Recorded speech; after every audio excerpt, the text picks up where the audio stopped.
So yun guys, nandito naman tayo sa Pasig, sa boundary ng Life Homes. So yun guys, ay gagawin natin ay mag-waterproofing po tayo. Mapapansin nyo guys, nandito tayo sa rooftop.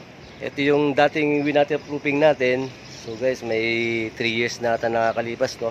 So ang gusto ng may-ari ay siguraduhin natin na i-check daw kung may mga crack-crack. So yun guys, ay uulitin natin tong waterproofing hanggat wala siyang ulan. At ganoon din guys yung bubong nila. Yan, sa kabila naman ay papahira natin ng roof guard paint na Davis. So yun, pag magpupunas po tayo niya na kailangan hanggat maaari mga 3 coating tayo para kumapal po siya. Huwag na yung magpipintura ng isang coating lang kasi wala lang. Walang araw, malulusaw lang po yun guys. So yun, ang gagawin natin ay mag-waterproofing po tayo dito sa kanyang bubong. At nagdala rin tayo ng silicone sealant. Kung mapapansin nyo may mga awang. Isilat muna natin yung guys, yung mga kanyang mga awang bago tayo mag-waterproofing. Kung mapapansin nyo po ay yung turilyo niya. Yan. Kalawang na. At may mga nakaangat. So yan ang gagawin natin guys. Magtitimpla muna tayo ng pintura. At lilinisin muna natin yung bubong bago natin pipinturahan. So yun ay start tayo guys.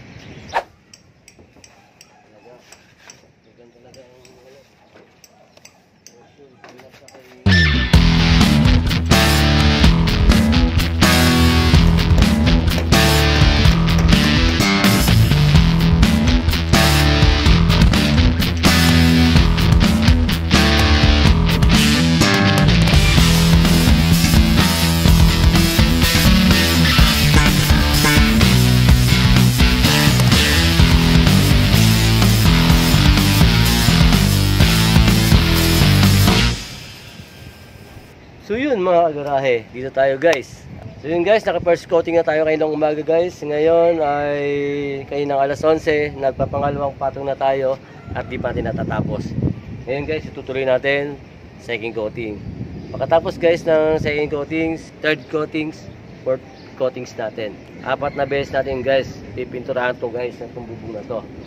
Para hindi siya kakalawangin. At pang matagalan guys, kasi kung first coating lang, second coating lang guys, baka 1 to 2 years lang, wala na yung paint nyo, burado na. Ito guys, sisiguraduhin natin, tatagal po ang buhay ng yero. So yun guys, ay pakikita ko sa inyo yung ating pintura. So yun guys, ginamit natin Davis na roof guard ang bubong guys.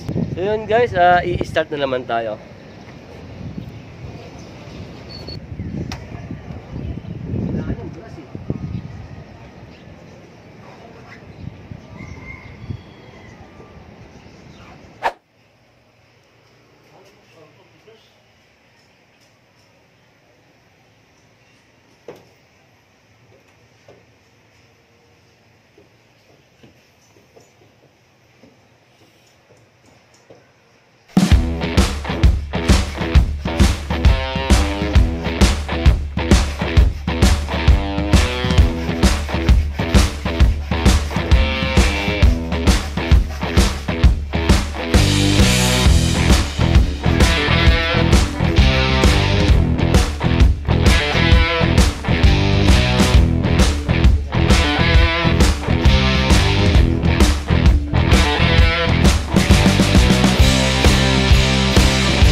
yun mga kagarahe, ay natapos na tayo dito sa wina-waterproofing natin na bubong.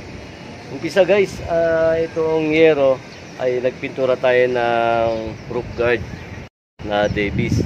Ito guys ay ginawa natin na 4 na patong ang ginawa natin dito sa bubong na to. So yung isang balde guys, natira lang, kapiranggot na lang, pang-retouch na lang natin. Kung halimbawa may magagasgas at may aakyat, magtira tayo ng konting pang-retouch. So yun guys, kung mapapansin nyo, napakakapal ng kulay ng bubong.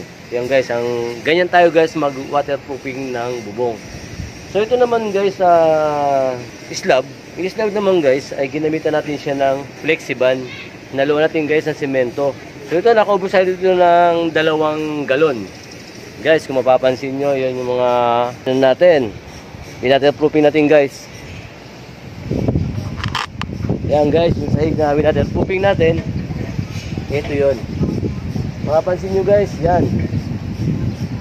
Nilubos-lubos na natin guys kasi gumawa tayo dun sa yero at nilubos na natin to guys. Sinigurado na natin to para isang gawaan na lang. Para sa susunod na pagdating ng tagulan guys ay naka-ready na ito. Wala siyang maglilik. Pati guys yung gilid ng apartment na to ay nagpintura din tayo ng roof guard na kulay peach. Guys, kung mapapansin nyo, yun sa video ko, meron doong blue ng bubong, may kulay peach doon na roof guard paint. Ang ginamit natin doon guys sa tagiliran. At doon naman sa harapan guys, ay naglagay tayo ng rain or shine na Davis din na kulay gray. Kasi guys, hindi yun nauulanan at pambira naman siyang maarawan. Yun guys, ang ginamit natin doon sa harapan. Pwede na yun guys, yung mga pambirang maarawan, gagamitan natin siya ng yung rain or shine, pwede na yun guys, na Davis. Pero guys, yung laging nabibilid sa araw, kailangan talaga guys, ang gamitin natin ay roof guard paint. So yun guys, tapos na ito. At ito nga palang daanan din ng, guys, kung mapapansin nyo, itong daanan, ay nabulok na rin yung kahoy. At ni-repair na rin natin guys. Kasi baka mamaya ay hindi natin akalain lumakas yung bagyo ay ilipad yung bubong. So yun guys, niretas na rin natin yung bukasan ng bubong at bulok na yung kahoy, nagpalit tayo. So ito guys, okay na ito. At magliligpit na lang ho tayo.